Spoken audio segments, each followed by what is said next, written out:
மோடிக்கு கையாட்டக்கூடாதுன்னு ஒரு கட்டுப்பாடு போடுங்க. வெளியே மண்டை நீட்டக்கூடாதுன்னு போடுங்க. போடுங்க. ஜன்னல் தரக்கூடாதுன்னு போடுங்க. போடியா பார்க்கலாம். மக்களை பார்த்து கையசைக்கக்கூடாது. போடுவீங்களா? அதைத்தான் சொல்றாரு.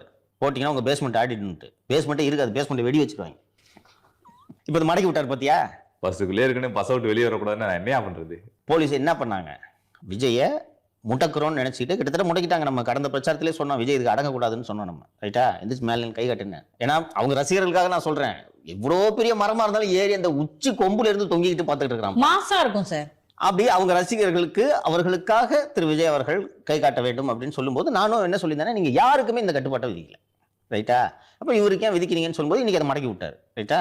நீங்க அப்போ சொல்லிட்டு அதை என்ன சொல்றாரு? என்னை பார்த்து பயப்படுறீங்களா?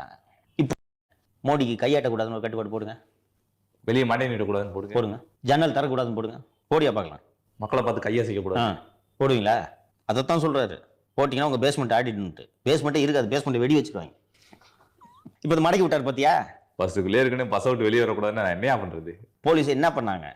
விஜயை முடக்கிறோன்னு நினைச்சிட்டு கிட்டத்தட்ட முடக்கிட்டாங்க. நம்ம கடந்த பிரச்சாரத்திலே சொன்னோம், விஜய் இதுக்கு அடங்கக்கூடாதுன்னு சொன்னோம் நம்ம. ரைட்டா? எந்திரிச்சு மேலே கை காட்டுன்னு. ஏன்னா அவங்க ரசிகர்களுக்காக நான் சொல்றேன்.